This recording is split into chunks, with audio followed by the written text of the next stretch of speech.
What's up, everyone? 7 Octoberz here with my co-host Melly. What up, everyone? And today's another episode of the Heartful Truth. It's episode 4, season 4, right? Yes. Like, it's going by so fast. And in the background, you'll hear a little canary. Is it canary, right? In the background. But we're here actually today, and thanks to Luz Maria, we have her here as a guest today. She goes by Arte De Luz, for those that might know her.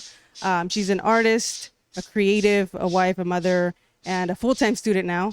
And so let me bring her on the screen, and then I'll pass it on to my co-host Melly here. But hey, Luz, how you doing? Hi guys, I'm doing good. Thank you for having me. Thank you for being here. Yeah, and thank you for having us in your Yes. home too. But yeah, if you want to like kind of start it off, because we were talking about how you came across her and how you wanted her to be on the show. I remember I was scrolling through Instagram and I saw this post that you had done. I think it was like a like a spoken word with your art, and it was talking about you being a Chillona, and I related to that so much that it like touched me. So I told my sister, because we obviously do the podcast, and I was like, oh, I saw this art piece that Luz did, and like it's beautiful.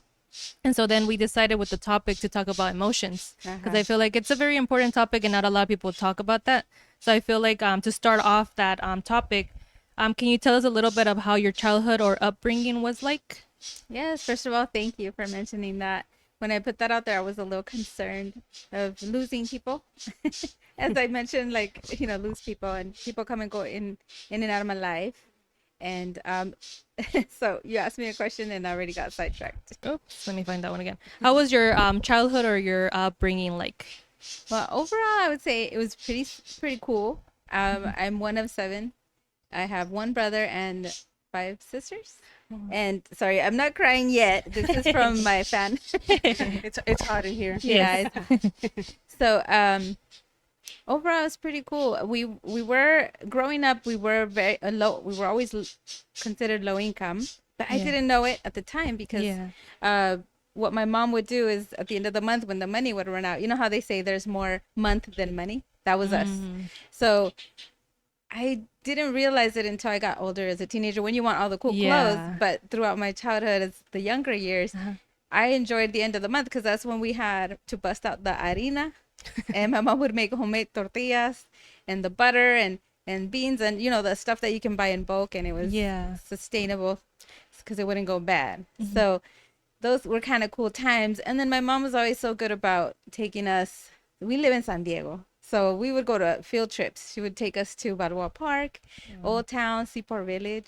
So we have these memories of her just, she would just come out of her room and say, you know what, it'd be summer break and we're all melted on the couch, bored, watching the same reruns. And she would be like, let's go. We're going to go to an adventure. And then we would just follow her lead. Yeah. There was a little bit of a, a snag. And I think it impacted my life severely as far as my emotions and being jacked up. I didn't know until I went into therapy that I had some major what is it called, separation anxiety, abandonment issues, and it came up because my parents split up when I was about 4 years old, and they were trying to figure out how they were going to work it out with the kiddos. And my dad we ended up going with my dad, which was really weird. But my mom explained it to me. She's this very proud, mujer fuerte. And my dad said, well, let me take my boy, because there was only one son, and my oldest daughter, Linducha, which is my sister Linda. She's like my best friend. And my mom said, ¿Te llevas a todos o a nadie? So I was like, what, Mom? How could you do that? She's telling me this story because we have such a good relationship. We're good. We're very close. So when she's telling me this, I'm like, you're telling your daughter this. And took many years of therapy for me to come to grips with. She was very young. Before she was 30, she already had 7 kids. Oh, wow. So you could just imagine. And the pressure. And so my dad took her up on that, and he took all of us. The 5 of us were his, and my mom stayed with my oldest sister, who's from her first marriage. So that was a really hard blow. And I took it so personal, what's wrong? Oh, here I go. I was like, what's wrong with me? Why can't I go with my mom? And what was her like her reasoning? You think because she had like it was too much for her? You think, or at I the think time it was the pride. Like she was so young, Yeah. and I didn't it's think tough. she Yeah. shared with me. She didn't think my dad would take her up on that, to be honest. yeah, And I guess she was coming from a place of, well, we're both the parents, so like, okay, handle your business kind of thing. Yeah. But then Yeah. wait, there's other little people That's involved. Yeah. Did you guys still see each other, or was it like you totally like? You know what? It's so dramatic because it was only, my mom explains that it was like probably a couple weeks. Uh-huh. I felt like it was a lifetime. Yeah, but still, I think I'm pretty sure it's tough as a child because you're so used to being with both parents, right? And like you said, you start thinking like, is it me? Because Yeah. it's like you're simple-minded a little bit when you're a kid. So it's like, is it me that you don't want me? Yes, Yeah. that rejection. Yeah. And that followed me to this day. Like it's something I'm working on, Yeah. understanding. But my dad was also not in a position to babysit us, or I can't even say babysit, we're his kids, Yeah. Yeah. to watch us. So he basically dumped us in Tijuana with his dad and his Yeah. stepmom. May she rest in peace. My step grandma just passed away. Oh, rest in But peace yeah, to her. rest in peace. Thank you. It was just a confusing thing for me because that part of my family, to me, I saw them as where I got dumped. Like this is your Oh, I punishment. see. Yeah. And I didn't understand it at the time. I'm so grateful for my sister Linda because she's only a year older, but she's way beyond her years, very mature. So she's been able to explain it to me. Yeah. For the longest, I thought they were torturing us because, like, check it out. Here's a few examples. Imagine you're just 4 years old. My 3 of my siblings below me are still in pañales, the twins, Yeah. and my bro. And then it's Linda, the oldest.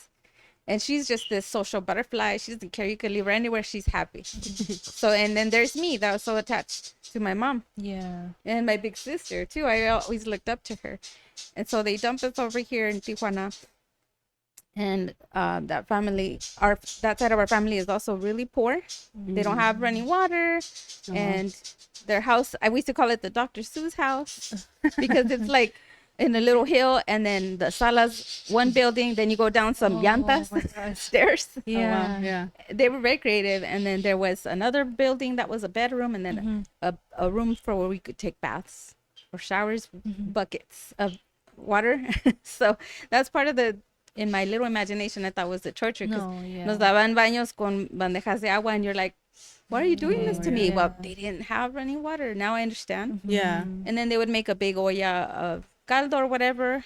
And my grandpa, he liked his chile. So we're eating the same caldo the whole family's eating. And I'm 4 years old. So I'm thinking, we're being tortured here. Yeah. Yeah. So when my sister explained, she's all, look, they had about 7 or 8 kids of their own still in the home. Wow. Here comes my dad with 5 of his. And they need to take care of us. So yeah, that I can understand it now as an adult, as a mother, Yeah. the stress. If somebody dropped off 5 kids at my doorstep, you know? That's a lot. That's crazy. And how when did you start having those conversations with your mom, or like about like now as an adult, like of what happened, or did it happen in your adolescence, or when did that happen, when you guys got closure, I guess, and what happened? Thank you. Yeah, Yeah. definitely there's been closure. These Yeah. tears are just from the memory, but Yeah. me and my mom are super tight. This Yeah, is I remember my seeing her dad. at your shop. Yeah. She would manage that shop. I think God put us there for my mom. Like that shop was her shop. Yeah. But we've had a chance to talk about it. So when like I mentioned, it's impacted my life throughout. Yeah. Mm-hmm. And so little did I know it was affecting my jobs, my friendships. To this Yeah. day, like, you know, I'm always like, with my marriage, if my husband doesn't say goodbye to me, I'm like, how come you didn't say bye? He's just going to the store. And I'm like, you're leaving me? So I have, through therapy, realized that. So I was working we just talked about it earlier. I was working at an insurance company. Oh yeah. And I had to take a medical leave of absence because I was experiencing a lot of anxiety. And I thought it was due to my job. And I was so good at my job. But I couldn't handle it mentally. So I was forced to take a leave. And then there was some type of back to work therapy. And there was all kinds of people from all walks of life, police chiefs, you name it, moms, wow. you know, all kinds of people. People are about to retire, just wanting to save that last month of their job position so they can get their retirement. So I was in that group, and it was called like back to work or something. But in there, you would get these one-on-one sessions, and that's when the work started for me with the therapy.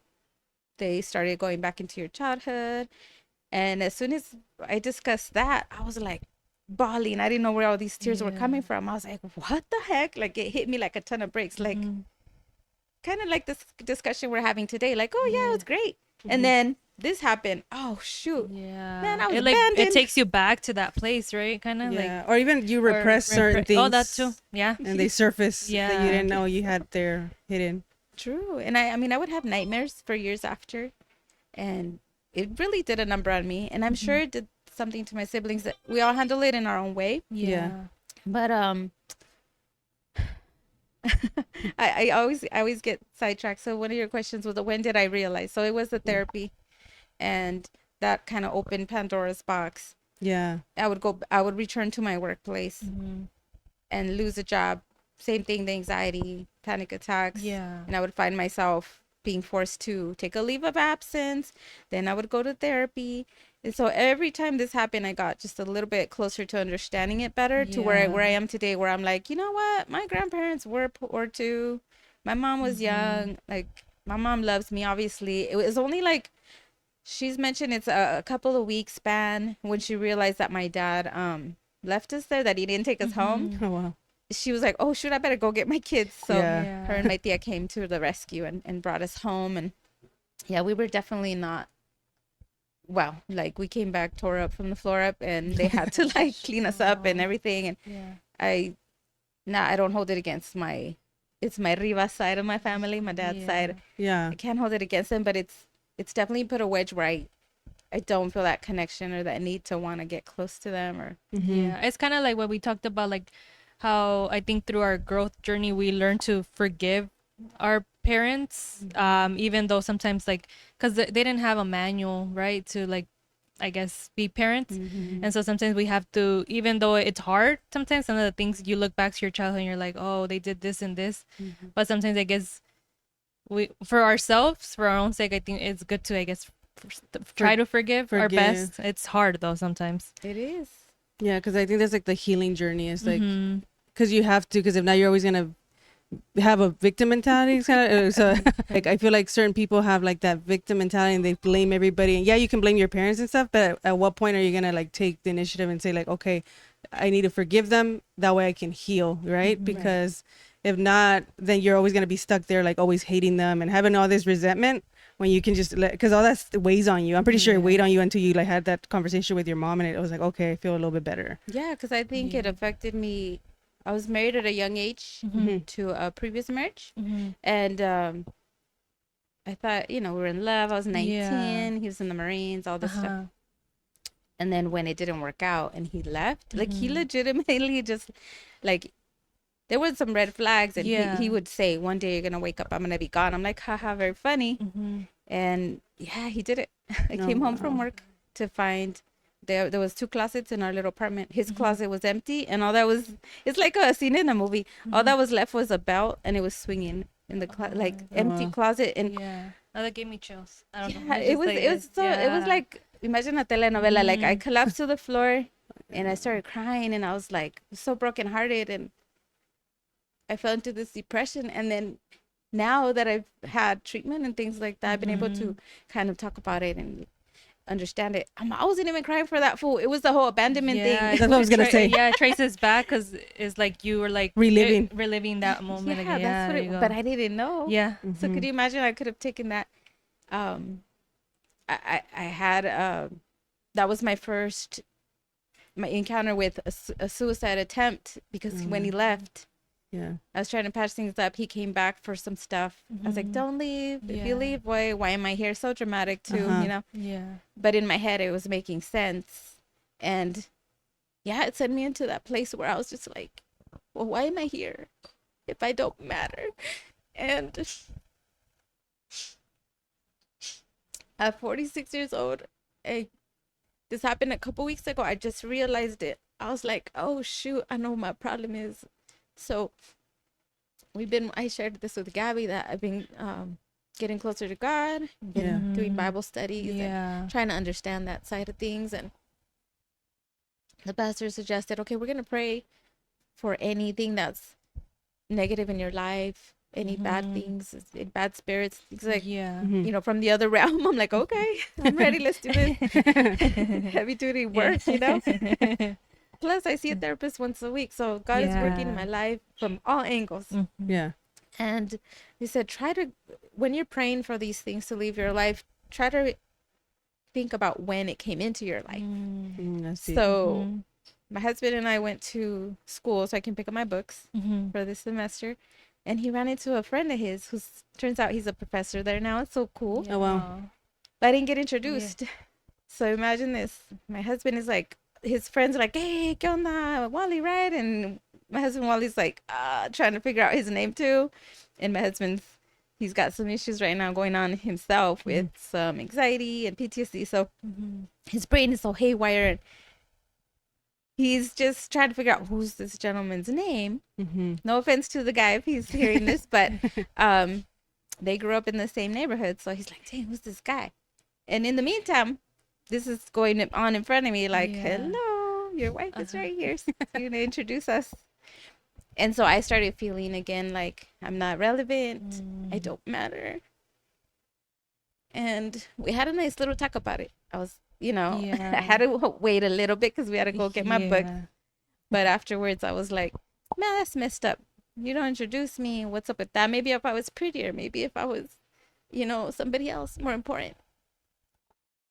And he's like, man, how can I make this better? I'm sorry I didn't introduce you. Obviously, at some point, I did introduce myself. I was like, hi, I'm Luz, Wally's wife, by the way.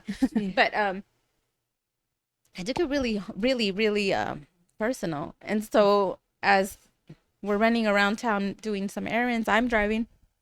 And I'm so kind of hurt by this thing. And he's like, man, I'm sorry. I don't know how to fix this. And then I started talking about it. And I told him, you know what it is? It's just that I just feel irrelevant. I said, I feel like I'm getting left behind. And then that's when the spiritual stuff started happening in my heart. And I just started pouring out the emotions, like not this kind of tears that we're seeing now. It's like from way deeper, like from your soul. And I was like, that's what it is. That's my problem. It's not even that he didn't introduce me to this fellow. I'll probably never see him again. Yeah. It's that I felt like I was getting left behind again. Yeah. Yeah, it's like that deep rooted, right? From like, yeah, and it's still like, because that is tough, especially like 4 years old, like that stuff from like, and you say you're 46? Yeah, I'm 46 yeah, now. so it's like, that's and you're barely like, because when did you start therapy? Like a couple years ago or I've been more? in therapy, guys, since that incident, so in my early 20s.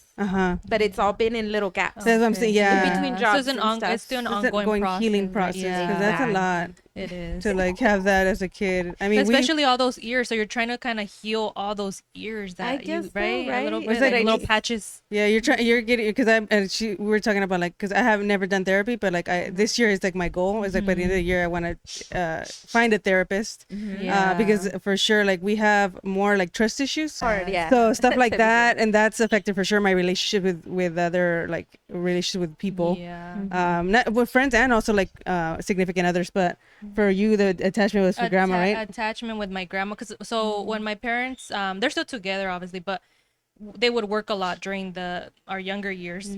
So our grandparents would pretty much raise us. They would take us to school, they would be there. So my grandma was kind of like I guess I would hold on to her like for everything. So like I think your mother figure. So I think my attachment and kind of formed for me to have social anxiety. And she would go to the school and she'd stay there, my grandma. So she didn't make it any easier either. The teachers had to tell her, hey, you need to start letting her kind of be on her own, because if not, it's gonna. She was through the gate. Yeah. What did you call your grandma? Just curious. Like, what was your abuelita? Abuelita. Or gordis. Gordis. So yeah, that too. Yeah. Ay, qué lindo. Yeah. But yeah, so like I think it's crazy how like, and then it forms into like the current relationship that I'm in now, like without noticing. I'm starting to do that work that I realized that I was like getting like you become too attached, and it's like you become dependent. So I'm learning. Thankfully, he's kind of taught me that like you need healthy spaces, okay, but it's hard. It's like a little bit of like kind of like, oh, okay, like if you don't text me at this time, I'll be okay, like you know, be fine. yeah, Yes. I'll be alive. That's it's good that you're real. Have you had therapy too, or I went for like literally, I guess I can say one session, and then I didn't go back. But that one session, I tell my sister that it changed me like 360. So I'm sure that if I kept going, it would have been even more. So I would want to go back too. But yeah, because it was in a very low moment in my life when I went. A lot of things were going on with like my parents. Like I had a relationship as well. And then I lost a good friend of mine, my grandma passing. So it was a bunch of stuff. So I think when I went with this therapist, I feel like I let out everything, because you know how like they don't know everything about you, so I think I just let everything out. Everything. And then after that, I was like, it taught me a lot of things though, that one session. And I took everything that she showed me, but obviously I would want to go back and see. It's heavy duty work, because you know what I call therapy? I call it the emotional gym, because on my last set before I started being an artist and all that stuff, I was going through a lot of highs and lows. And I've been diagnosed with manic depression, anxiety. Manic depression is basically bipolar. When I found that out, I was like, I'm bipolar. I thought I was manic depressive. That it's the same thing. They just changed the name. So I was like, what's wrong with being bipolar? I took it so I thought it was really bad. But so like in 2014, 2015. So my dad passed away. He did pass away here in our home. Rest in peace to your dad. Thank you. Yeah, it was that's a whole nother story, because you could picture this. He didn't raise us, and God led us to have him here in our home, and he passed away here. And the miracle of life and the miracle of death are no joke. It was a beautiful passing. If I could share with you guys, it was beautiful. So my husband and I, we were kind of resisting doing this. We were having a family meeting when my dad was ill. And before the meeting started with my siblings, we knew we had a spare room. At the time, my kids were still little. They share a room. We knew we had a spare room, and I was a stay-at-home mom. So it's like, could I do this? And we looked at each other, and we didn't have to say it. We're like, we're taking dad. And so my pa spent his last 30 days here. The caseworkers told us, because I was like, oh yeah, I think I'm gonna apply to be his caseworker, so I can help with the bills and be with my dad. And the lady looked at me, she's like, oh honey. I was like, yeah. She said, it takes about 2 to 3 weeks. I'm on no rush. It's okay. I mean, I'm home now. And she's like, no, you don't get it. He's not gonna make it. He's gonna make it past 30 days. And I was like, and my dad was so stubborn, you guys. He made it for 31 days. Oh my God. And when he passed, I was there with him. He went in his sleep. And my husband, I went to wake my husband. It was like 4 a.m. I was like, I think my dad's gone. They started to freak out. And my husband's like, calm down. Let me check. He checked his pulse and he was gone. And he opened the window and he said, I've heard that you have to wish them farewell so they can leave freely. And so he said, adios, Ernesto, váyase con Dios. And it started pouring rain. It's like a poem. It started pouring rain. And before the rain, there was this little bird that perched on this sign that's right outside the window. And the little bird looked up at us and flew away. Like we were talking about signs. And actually, right now, you just reminded me of like, so I think, I don't know if it was like the universe too. So my grandma, the way she passed, and same thing, we were able to be there for her last moments. But with her, we were actually at the Eminem and Rihanna concert in the Rose Bowl. I always remember that because it was like that weekend. It was in Pasadena, but we stayed at my sister's house because we told you my twin sister used to live in Ventura. And we stayed up there, and then from there we drove to Pasadena. And on the way back the next day, my mom got a call. Like she had missed a call from the doctor, I think that the day before, right? Something. And she's like, oh, like we're calling for your mom. Like she's in the hospital. Like I think she had like, it was kind of like a stroke, or like aneurysm or minor stroke. Because it hits part of her brain. It was affected her personality because she was like super funny and cheerful. And when we got there, she was like, first she didn't really recognize us, and then she also como que her personality was gone. Like she was just really stoic. Not the same. And so we kind of got lucky that I was like, oh my God, I'm glad that she just didn't die like instantly, because so the way it happened, I don't even know if we shared it with Noah on the episode, but so it's pretty interesting. So, and she was really like Catholic and really like into religion. She had a bunch of faith. And she lived like at the Sagrado Corazon. I don't know if you like at City Heights, Sagrado Corazon. So right behind there's like the apartments for the elderly. Every day. So she lived there, and like literally it was her favorite thing because like my grandpa would call her cucaracha because she was like always at the church.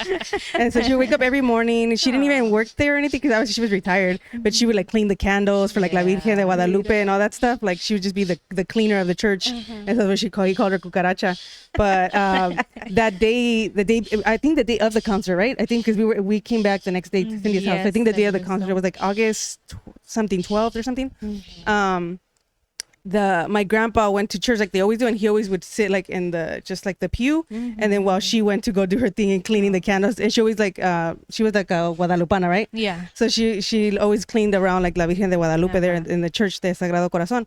And that day, my grandpa was like, she was taking forever to come back because usually she would do that and then she would come and grab it. También she was taking, I think it was during church too, and they were taking la hostia, and she would go and clean. So she took a while to come back, and my grandpa was like getting worried. He's like, where's she at? So then he was like, let me go check and see if está por la Virgen María because usually she's usually there. So he walked and she was. Virgen del Carmen, wasn't it? I don't remember. No, it's the Virgen del Carmen. But yes, it's the Virgen María. So yeah, she was like, he just saw her kind of like leaning on the wall. Oh no. And she wasn't responding. Yeah. And so he was like, so he was scared, but I don't know how he did it. Like we said, he's 102 right now, but how he did it, but he like, I don't know if he dragged her because he dragged her all the way to the apartments and he took her all the way. They were on the second floor, I think, right? At the time? Yeah, but back then he wasn't 102 yet. Yeah, well, he wasn't 102, but I'm just saying like how strong he is still. Yeah, he was younger. But so he like, I don't know how he got her up to the stairs, and luckily a neighbor saw him like bringing her, and they're like, you need to call 911. And he's like, and she was still, because she hated the ambulance, because she would always be in and out of the hospital. And so as soon as the lady said 911, she's like nodding her head. She couldn't even talk, but she said no. And my grandpa was like, we'll call them for you. So they ended up calling them, and that's how they took her. And then the doctor was like, it was a miracle that she didn't fall over. Wow. And so that she didn't fall over, and then she lasted like almost like a month and a half, maybe like 2 months almost. after the It happened, and she died October 7th. That's why I go by 7 Octobers. Oh, Yeah. really? So yeah, she passed away, but yeah, and it was like when that happened, we got to, like you said, we got to spend the last couple moments with her because as nieta, like I was like in my early 20s, and so I feel bad because I feel like I wasn't like a good nieta at the time because like you have your different priorities. And I know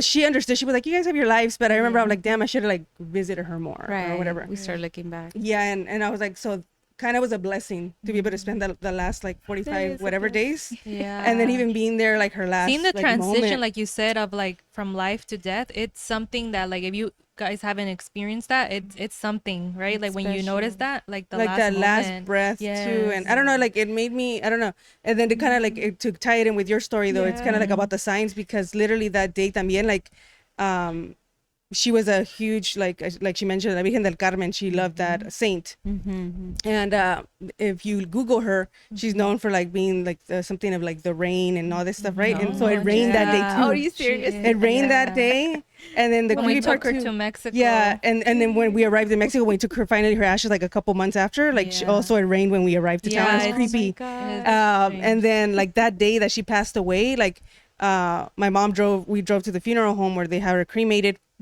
And there was like this little abejita, and she loved bees too, right? I think I forgot why the bees was a symbol, but like the bee was like on the windshield, and it literally like, and it was raining. And my mom had the windshield wipers, and it stayed the whole time until we got to the funeral home. Oh my god! So every time I see a bee, I think we were driving to her house to get grandpa. I think we were driving, but it was just there. It was, and then it flew off after. I don't know. Como I said, we don't know if it was her, but I don't know. I felt like a little sign. We like to think because it makes you. You're still connected to them, exactly. Right? Yeah, and also like my grandma, she said, because she already kind of, a good thing she had everything planned, like of how she had already her plot for like getting cremated, so she had all paid that off. And then she also told us like, yo cuando me muera, like you want me to put me in the gown de la Virgen del Carmen, like that was her wish, right? And so my mom was like panicking, she's like, I can't find it, blah blah. And so my twin sister didn't make it to see her pass away, so she arrived the next day, and we called her kind of like, not la favorita, but like, it's que they were both light skinned. And so my grandma was light skinned, and she went, so they had that little connection, right? And she was like, my mom was like, literally went through the whole closet, right? And then my sister's like, let me try and find it. And she was the one that found it. And luckily, like, she was able to like be cremated with it because that was her last wish. But I was like, it was kind of just these little things, and it who was knows meant if for it's her. true or not. But I believe in that stuff. Yeah. I do. And so too. it's kind of crazy, that little tie-in. I was concerned with that day because what do you call it? The hospice care would send nurses around the clock, and one nurse addressed that worry that I had, and because I was like, oh my gosh, what am I gonna do when he passes? I don't want to give him too much morphine. Am I gonna kill my dad? You know, I'm not a nurse. Yeah. I mean, I was still nursing my baby. Like, this was a stressful thing. Yeah. And he painted the picture for me. He said, that's when I started realizing. Oh, he said, yeah, the miracle of life and death are very unique, and they're beautiful, and just keep your eyes open for the beauty of it. And I was like, man, you could not have. I wish I could be a movie producer or something, or illustrate that little moment with my dad's passing. But yeah, basically he was a catalyst to what was to come, which was the art. That's cool. Yeah, so I was after- gonna ask you that Yes, too. because that's why we're talking about this whole thing, because my dad, once he passed, I went through this depression, and I didn't know I was grieving because, I was like, he didn't raise me. My dad wasn't there. We did have closure, though. We had some nice conversations. I did get to tell him, we needed you, Dad. Where were you? We needed you. And I told my dad that. And he's like, oh, he said sorry. And the same deal with my mama. She allowed me to yell at her and say, why did you leave me? I felt like we were a box of kittens. So yes, thanks to therapy and God, and just the way that both of my parents, they both had such a big heart. They both, well, my mom's still living. My mom has such a big heart. I think like we saw that special stuff in them, so they could do no wrong in my eyes. Yeah, and that's good that you got that closure. And like, I feel like it's like another thing of like when you're about to pass away, like you get to get that closure at least. Because my grandma did too. Like, she apologized to my dad. She apologized to everybody, like that she thought that she had offended or whatever. And it was creepy too, because I forgot to mention this part. So my great grandma had passed away how many years before? Like maybe a couple, more than a couple, like 5, 7. Way more. So my grandma, the one that we're closer that we're talking about, Rafaela, she's my mom's mom. Okay. But our great grandma was on the side of my dad. And se llamaba, oh my God, I blinked out her name. Maria. And she had passed away like a few years back, but it was creepy because like literally like the day of, right, that she was, or the day before she was going to pass away.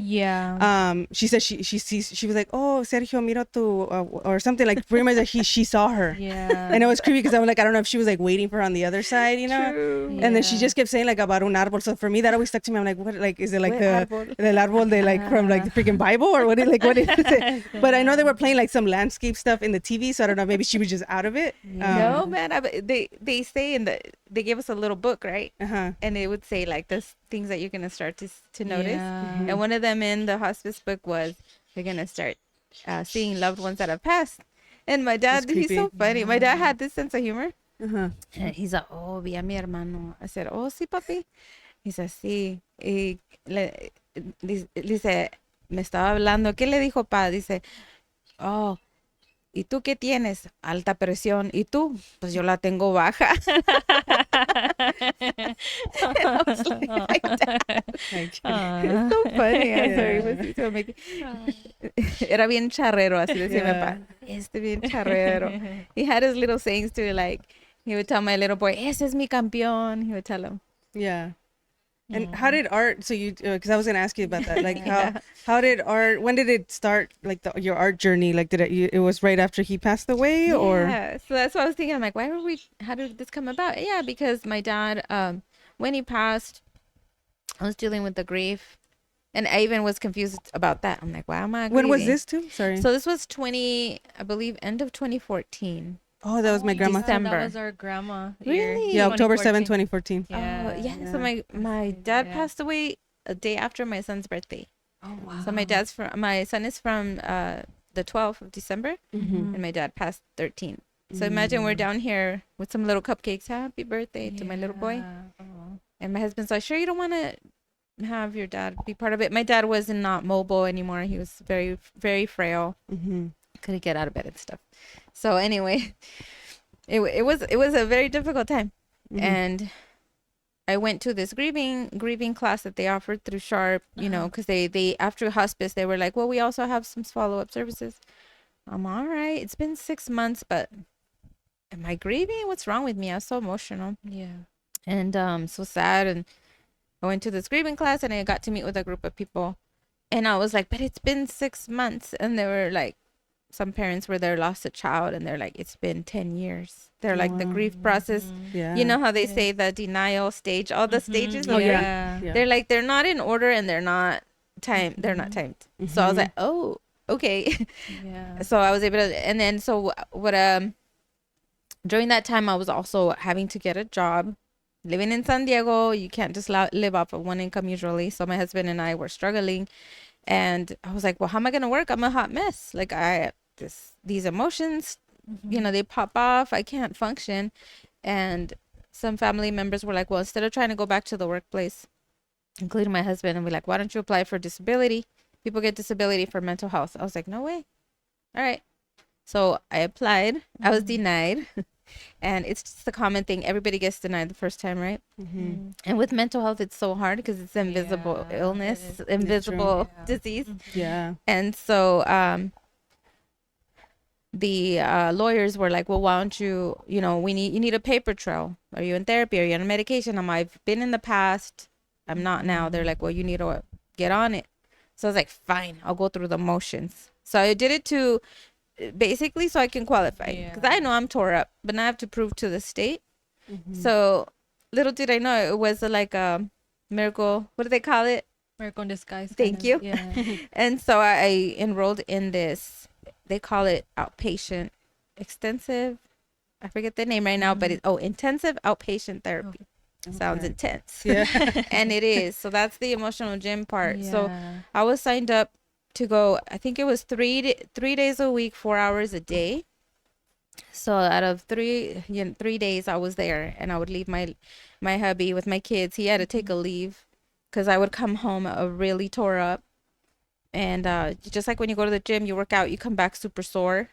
Well, that's what they were doing to me. They were getting into my mind, the history, how it all began, why am I like this, understanding, giving me the diagnosis, and me coming to grips with, I'm bipolar. Like I mentioned, I don't know why I had this really awful, I looked down on that. I was like, I'm just depressed.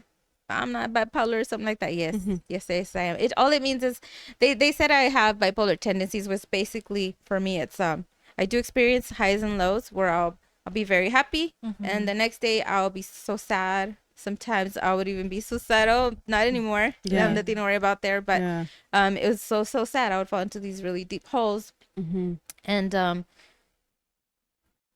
coming to grips with that was not easy. Did the whole treatment thing, sent me through a downward spiral to the point where I had a room of like 12 people. People with schizophrenia, bulimia, all kinds of mental illness. This room was full of people. Some of them hear voices and things. Not saying that mine is any better or less than theirs. Just, I guess I thought I was better. I'll just tell you guys, I thought I was fine, you know? And so I'm like, I don't hear symphonies like my homeboy over there. And I don't talk to myself and stuff like that. So I'm good. Well, those individuals were all saying, you need help, because they saw that I was possibly in jeopardy of hurting myself. Yeah.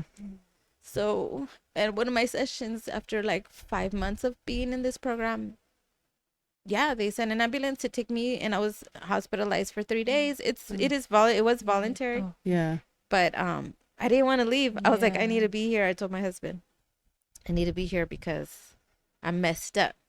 And what I thought was just grieving, it was still like kind of like what you guys were talking about, still kind of registering all that trauma and things like that. And coming to grips with it, and also understanding that I have 2 things going on. I've got this sensitive side that is who I am. Like we talked about, I am a Chillona, and that's part of it. But then I also have the mental illness part, which is 2 different things. So I always thought, like, if I could just fix the mental health part, I wouldn't be such a crybaby. But it's how, here it goes. This is how God made me. Yeah.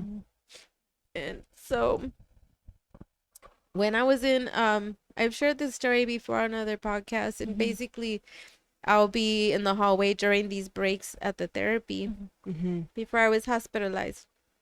And I would be drawing on my phone. So I had a little stylus pen. I'll be doodling on my phone in the hallway in between, these little transitions from one group to another. Yeah.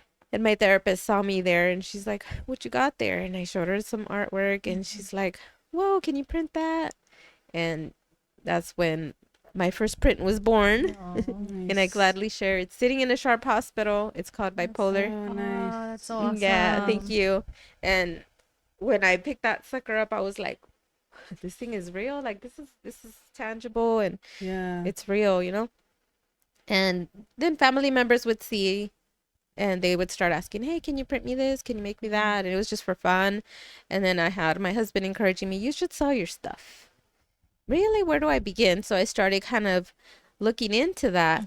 And I was a stay-at-home mom, so this was like a hobby for me. And when I sold a print here or there, I'm like, oh man, maybe this could help bring in some income while I'm waiting for this disability case. And it was bringing me joy. And I didn't have a network yet. I just went to a farmer's market right here in the Ocho Ranch Mall.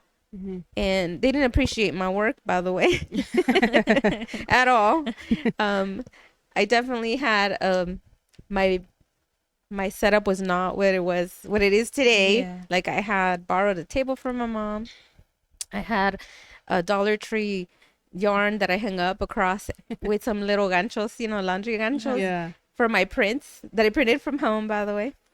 And good luck. And the people were not interested. They weren't having it. He's like, "I'm sorry, they did not appreciate my work." And I did get one commission out of that and it paid for the booth. So Yeah. I was like, technically I was successful. Yeah. Yes. And that's Get your money back. it was my debut. Yeah. And so my kids were super tiny. They got to be there. My husband, my mom was there, some other family members, my sister and my niece. Just people from the beginning have been so supportive of my work. Yeah. And it just grew from there. Little by little, I would attend more events. I finally got into contact with certain people that were like, "Oh yeah, go here, call this person, email that person," and I started participating in events, galleries, and things like that, exhibitions. And then when the time came for my hearing with the judge, because I got to the point in this process where I got to see a judge for the disability.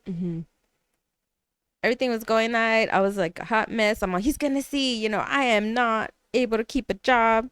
This is what happens to me when I have a job and I have any type of stress or whatever triggers. I just can't work. Look at me. I suck. So the judge asked me one question. He's like, "Do you have any hobbies?" And then I always like to say I lit up like a Christmas tree when I talked about art. I like art. And I composed myself magically. I was like, "Oh, you like art? What have you done?" And I said, I said, "Oh yeah, I sold a print or two." At the time, it was legit, a print or two. Maybe some trades. You give me that jewelry, I'll give you this print. Other makers and stuff. Yeah. And I was denied. A follow-up letter said, you could pursue art as a career because they'll give you like some Kind of like tips or stuff, or how to. like jobs that you could possibly you could work with kids. You could do that. I'm already done that, done this. And they were like, "You could do art." I was like, my whole goal for years was, I'm gonna prove this fool wrong. I cannot make it in the art world. Va a ver. And I'm gonna come back and reapply and be like, "No, I can't do it." So here I am. I opened a business and started selling art. I haven't been profitable like I want to be. Like I want to sustain my family. I want to help my husband out. And he's currently pending a disability case for mental health. That's a whole nother rollo. Hopefully he gets it. Thank you. In the name Positive of vibes. Jesus, I pray for that. Yeah. But in the meantime, I was like, let me build up this business. So when our resources are exhausted, then I can take over where he was, because he was the breadwinner of the family for years. Yeah. And just being able to be a homemaker was the best. Like I always had little side gigs like Uber and stuff to help make ends meet. But the art thing became its own creature. Yeah. Like sometimes I don't even do anything with it, and it just, the work is coming, and I'm like, oh shoot, I'm sleeping and the work is coming, and people know about Arte De Luz, and I'm like, Yeah. how in the world? And It's it's really inspiring It though, like is, an inspiring yeah. story, like to hear Mhm. that, because like the fact that that we're talking about like your emotions and being like a chillona, but I feel like that's what makes art, like Yeah, you a beautiful. creative, Mhm. and like the fact that like, you're putting your soul into this Mhm. piece. Because for me, I barely started painting like a year ago now. And I used to doodle too, but I didn't really take it serious. I was like, I don't know, Masaki. But then I was like, like, shout out to Blanca. Like, she was like where I sold my first piece. Because like, same thing, like, I didn't really believe. I was like, who's going to want to buy my shit, you know? Like, Yeah. But it's just cool. And it's helped me with my anxiety, like focusing on just painting that little piece. And like, it's giving me a peace of mind. And I think it's like another way to like also express my emotions. Because I do a little bit of everything. And like, we're talking about like Melly does a little bit of everything too. And it's another way. I think it was like an escape too, and to express your emotions that maybe you couldn't have said in verbal form, you know? Big time. It was a lot. I always say that some of my first art pieces were very ugly and scary because it was a reflection of what I was dealing with. I can relate to Really? that. If you Yeah. go back to my writing page, it was dark, like really dark. You're like, what the heck was Yeah, wrong? I was like, oh It's like my one God, of people our were are the worried. ones that used to Eddie that sometimes would book our seasons for Heartful Truth. He would ask me, he's like, "Is Melly okay?" I was like, "Yeah." Because it was just what I was putting in. Now I kind of turned it more into positive, like to help others. But before it was just everything I was feeling like I was like, whoa, it's scary when I It's go good to back. get it out. But yeah, it is good. It is, there's artists that I follow or at events where before COVID there was so many more events, right? Slowly everything's Yeah. coming back to life, Mhm. but there was this artist that had his little portfolio and at these events, and he would just sit in the corner quietly with his portfolio because we were some vending and networking, Yeah. and some of his art is so dark and has these very intricately drawn like demons, and let me see, I want to see what is in this young man's head. Yeah. And I'm so glad he's getting it out of there, and he's so talented too. Whereas other people might see it and be like, ese güey está loco, like he needs Jesus, Yeah. but I can appreciate it. And Yeah. I have been criticized for being such an emotional artist and business owner. Like it's hard. To like separate sometimes. Yeah. Yeah, it's really tough. And I actually had another podcast interview with a dear friend of mine, and I said, can we redo it?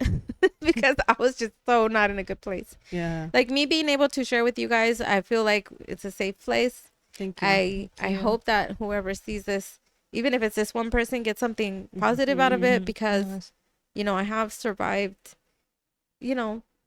that suicide attempt. That's why I'm here. Like I was only Like, 21. we're glad you're here today. Thank you. And I gladly share my story. I had a chance to speak at a YMCA event for Y Strong Girls. It's a club for nice. young ladies. And they asked if I would go do that. My friend Maxine from Ryan Brothers. Woohoo, shout out to Okay, Maxine yeah. in City Heights. Yeah. And she invited me to do that. I said, are you guys okay with me sharing that aspect of my life, the mental health stuff, because it gets dark? And they said, yes, these are young ladies. They are impressionable, but can you end it on a high note? Let them know the positives. I'm all, for sure. I'm still here. Yeah. Yeah. So I was able to do that. Yes, I didn't do it so smooth like I wanted to. I got emotional. Yeah.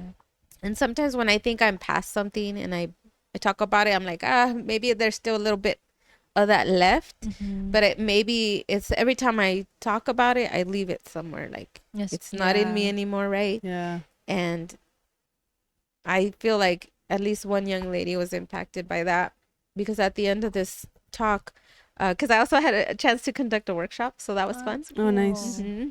And so they heard my whole story. I did a slideshow and everything, and then afterwards we conducted a little workshop where they got to paint with me. And then one of the young ladies, she looked pretty hard, like she looked like a little homegirl. And she's like, when they said the Q&A section, I was like, no, these girls don't care what I have to say. Yeah. Well, she pulled me aside during the painting session, and she said, hey, can I ask you a question? I was like, sure. She said, how did you handle your symptoms when you were growing up? Who did you talk to? And I was like, oh, that's a deep question for a little. That was one of our questions, I think, somewhere here. Asking. Write it down. It was so deep because I never thought about that. And you know what? Like I said, I'm one of 7. close with my mom. Like I could tell my mom I ditched school when I was in middle school, and she'll be like, "Ay, mija," and that we were tight. Yeah. But yet nobody knew that every day when I was an adolescent, I would walk to this bridge. We were living in North Park, and I would walk to this bridge that overlooks the freeway, and I would contemplate, what if I, what if I wasn't here anymore? What if I jumped across? There was a fence. I was like, it's gonna be work. But that's what I was dealing with as a young girl, like just for no reason. Like my life was fine. I thought, I mean, I guess it was the whole childhood stuff. But it was hidden in there. I just felt compelled to, like, I just had these suicidal ideations, and I thought it was normal for years until a therapist said, no. Emma, that's not everybody thinks like that. Not everybody wants to jump off a bridge when they're 12. No, they don't. I was like, oh, my bad. So I've learned so much along the way, just opening up. And I've had business coaches suggest, hey, you're a little too open. Maybe you're scaring off the clientele. And I'm like, well, maybe that's not the clientele for me. So it's hard trying to balance. That's why I'm back in school, because I thought, okay, so some people mentioned you might not be treated like a business. You're not being treated like a business owner with some of the things that have happened along the way. And I always like to reflect on myself. I'm like, okay, well, why is that? Instead of blaming the others, why am I not being treated like a business owner? I go, maybe because I don't carry myself like one. And I think it's just from lack of confidence. I go, everything I've done it's been kind of like slowly growing. Nobody taught me anything. I had to seek it out. And it's not like, ooh, poor me. It's more like it's been a challenge, And I have had a lot of support along the way and a lot of opportunities because of the hard work. So you still got to put in work. You got to put yourself out there and everything, and deal with the highs and lows and the criticism. And when you are somebody like me with those two things, the mental health and the Chillona part, it's like, oh man, hold on.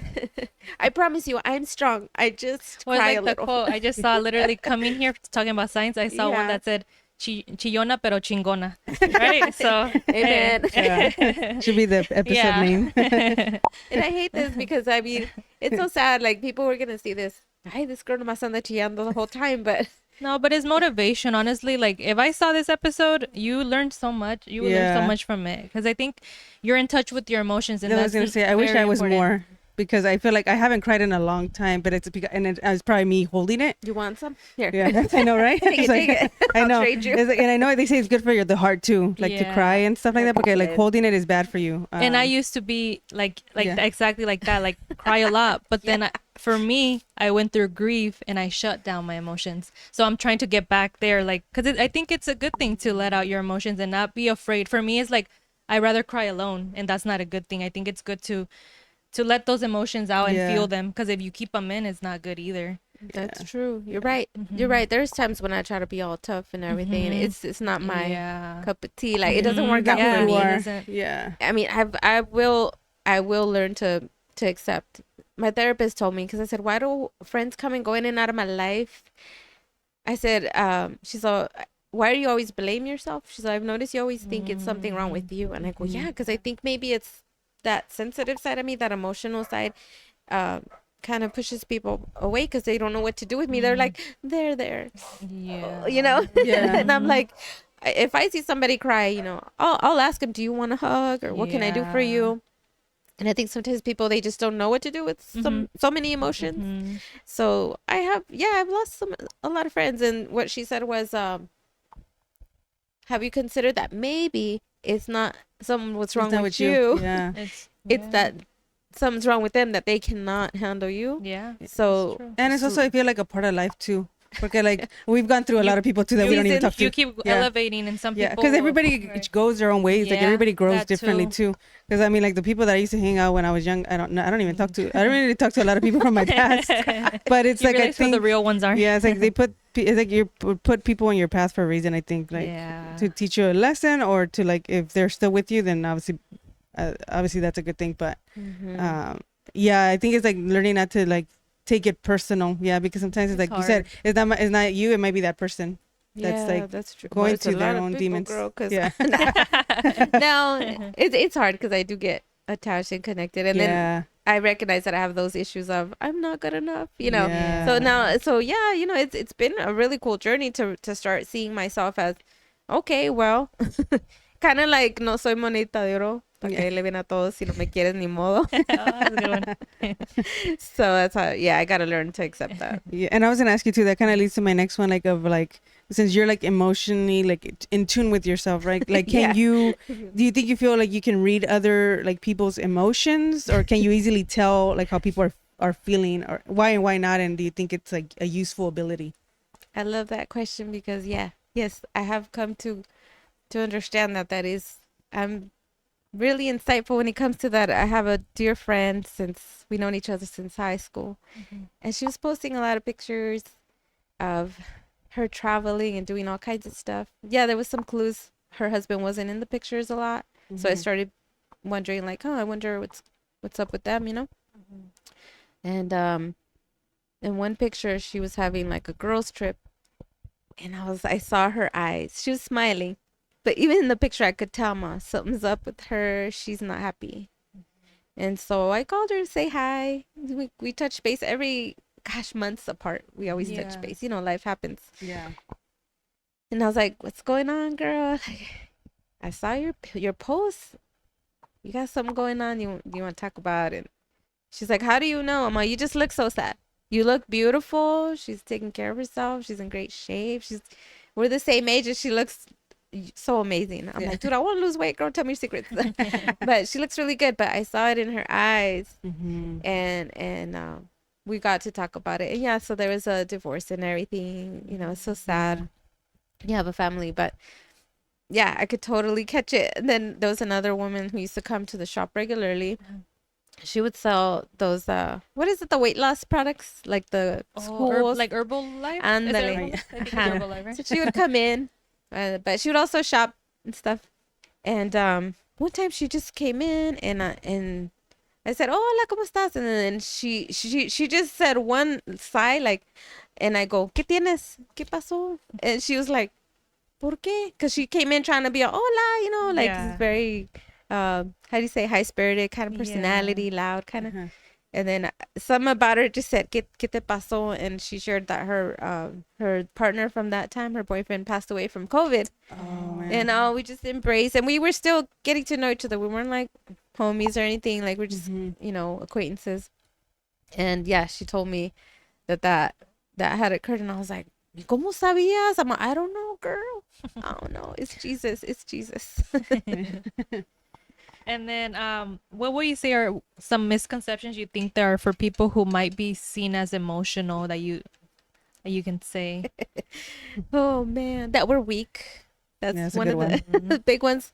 Yeah. I tell my daughter all the time, 'cause she has a little bit of me in her, and then she's only 9, and she's like, I can't talk. I don't want to talk about it because I'm gonna cry. And I'll tell her it's okay to cry. It doesn't mean you're weak. So repeat after me. I'm not weak if I cry. Exactly, mija. Just say what's on your mind. Even if, I mean, as you guys, I've come a long way where I could push through and just keep talking before I might shut down and say, cut. Yeah. This is embarrassing, but I've passed the point of being embarrassed. I've gotten older. So yeah, that's one misconception, is that we're weak, incompetent, not professional. I mean, yeah, it's not professional to cry as a business owner, but that's not all I am, you know? And I found that in the art world, I could be myself more than in an office or at a school or other jobs I've had. Because, you know, I don't want to freak the kids out. I did have a principal tell me, you know, you're going to freak out our kids. You should take a leave of absence. And so, yeah, I don't have to have as much of a filter. And it doesn't take so much energy out of me, because when I would go to a job, a 9 to 5, and you know, you dress the part and everything. And Mm-hmm. I've always liked the public, so I could talk to people, but Yeah. I also deal with some social anxiety stuff, Mm-hmm. and it's energy. It It drains is. you, right? I totally agree with that. It's Yeah. hard. It's tough. And I was gonna say right now, I just had a realization when you talked about like how it's not like in a corporate setting or whatever, where it's not good to like cry or whatever because it's not professional. Mhm. But I'm like, that's kind of like a society thing too, that like a Mhm. societal construct, right? Because like, why can't you? Like, I mean, not saying that you have to cry every time, but I'm just saying Todos like, los días. but yeah, right. But I was like, damn, like it's like it's so Yeah. seen as like a negative thing, and it's crazy. It is, and I'm not like this all the time. Like, you know, I'll go days Yeah. without crying. Yeah.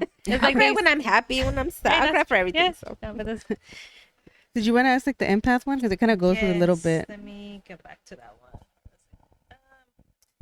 Do you think that being in tune with your emotions and being an empath go hand in hand? Why or why not? let me think about that. So empath is when we can empathize with people, right? And like feel their energy. their And then the other question was, emotions, like feeling, being in tune with your emotions. to me, it goes hand in hand. Mhm. I think often because people, this shop was such a magical place, spiritual place. People would come in and they would spend half an hour. Like they would come in just to browse, but they would come in and then they would vomit. I mean, for lack of another term, like they would expel all their life Yeah. in just that moment that they waiting for the bus or whatever. And these were people from all walks of life, and I think they saw something in me and my mom. My mom's a lot like that. She would call me, say the days that I wasn't there, oh, ahora entró una señora, this and that transpired. I'm like, it's the Lord. And then I would call her, Mom, guess what? And people would walk out of there like, oh, I'm so glad I came in here. It had nothing to do with the business, by the way. They did appreciate the art sometimes. Some, you know, those individuals, I felt like I was therapist sometimes. And yeah, I would cry with them. We would pray with them. We would ask people, can I pray with you? I'm not this prayer warrior. I'm still walking in my journey as a Christian. I'm like crawling. But I would say, is it okay if we say a prayer? And yeah, and it is emotional. I would cry, and I have seen grown men cry in that shop that were like, I don't cry.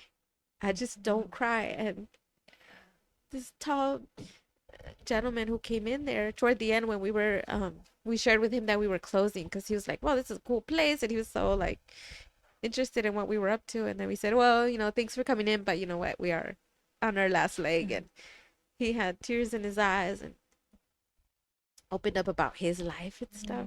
This grown man we never met. That's crazy. You should do like art therapy. That should be your job instead. Because it's like, I feel like it's like if you're an empath, like you tend to people tend to gravitate towards you. I think because Melly, I feel like she's an empath, and then I have a coworker that's saying like he loves going to the casino, and he's like, sometimes it's like hard for me walking by because I could feel like people, like if they're sad, if they're happy, It's a lot it's like sometimes. and it drains you. Yeah, and you have to leave it. Find out where when, you could when we leave go it. to events too, like sometimes I need like a whole day after to kind of just be away from people. It's too much. And I think as I gotten older, it's gotten stronger. Yeah. I don't know. It You're can more be in too tune, much. probably. Yeah, you guys look young though, huh? I'm Yeah, thank you. 28.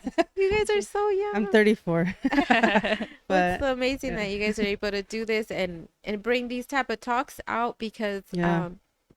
it does make you feel you guys are creating a safe place.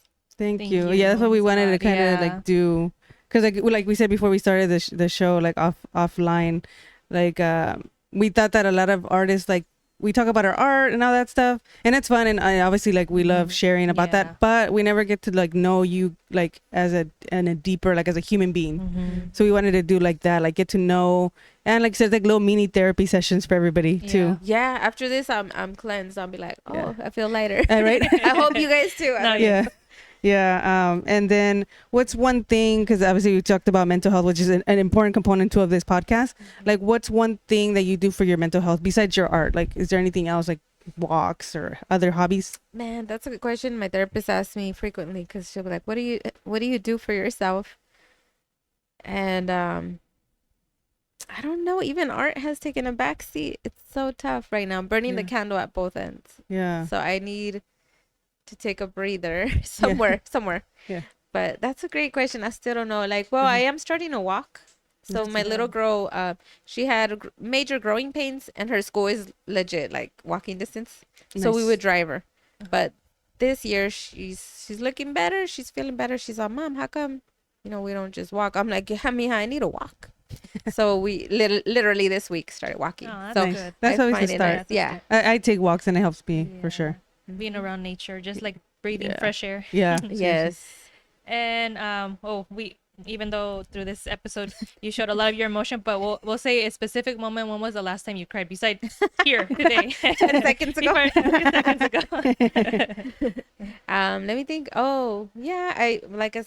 We have Bible study every Tuesday. Uh-huh. So Tuesday, I was able to cry. It is more like the spiritual stuff, and we're able to pray about specific things, and I'm excited to see what God's gonna do for me. So it was a good cry, and I do feel lighter. That's good. That's what the pastor said. She said it's okay to cry because I'm always like so self-conscious. Like, I'm sorry. People are like, stop saying sorry. Yeah. It's okay, be yourself. I'm like, but myself is so tore up. Yeah, honestly, like you make me want to cry because I want Yeah, to, but like no, cry yeah. like in a good cry. Yeah, like Because I'm like, it's good. Like you said, I feel like I have a lot of tension, so I'm like, I feel like I need to cry. I haven't had one, so I need to. just let it out. It's hard. Yeah. I mean, what is Yeah. it? Just some water, salty water coming out of your Yeah. face. I think for try to me, get her. I tell her, even if it's just like listen to sad music, I don't know, make it. Try Watch to a come sad to you. movie. Watch Yeah. that something that's gonna, because she's always been more.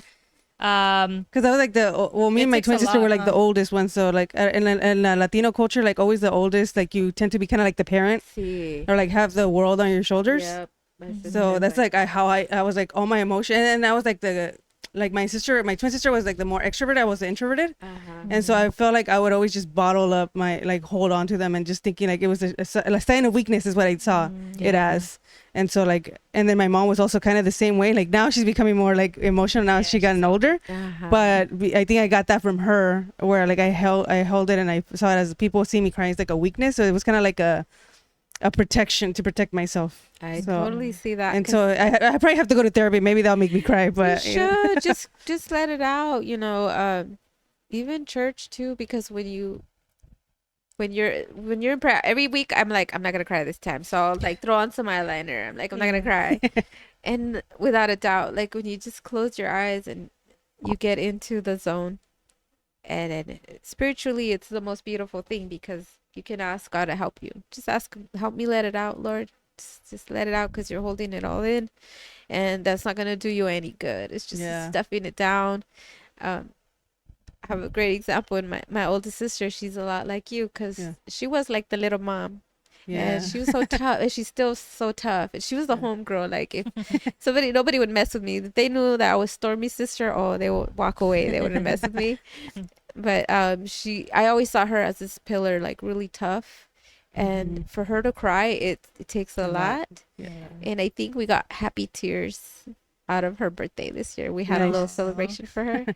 And I saw some water coming out of those eyes. And then my mom was like, stop. And my sister was like, why? And I think because my mom was like, you don't cry. Like, what are you doing? Shocked, yeah. So, yeah. Or like when you say when she or my mom see me cry, they want to cry because it's like it takes a lot for me to cry. Yeah, I just like it like hurts me to see her. Like, que llore, que llore. And what has been like one of your like greatest accomplishments so far, like personally or creatively? Definitely having my kids. Having my kids is not easy. Like you were Yeah. saying, the manual. There's so many manuals out there, but there's not a manual for specifically my little boy and my little girl. Yeah. You have to navigate each one. So at the end of the day, when everything's said and done, everything that I do is focused on how is it going to come back to benefit my family. And I think for a moment I forgot about that. I was so caught up with trying to run the business, being in the shop, the social media, all that. I think God has a way of like putting halts on your life. And so I would definitely say my family, that I have my husband and my kids. That's awesome. Yeah. And then what words of encouragement or positive message would you want to give people who are emotionally tuned? I would say be yourself. Don't we're our worst critics. What we might think is something awful, or the way we might think people perceive us, is probably not so. And then if it is so, they got problems.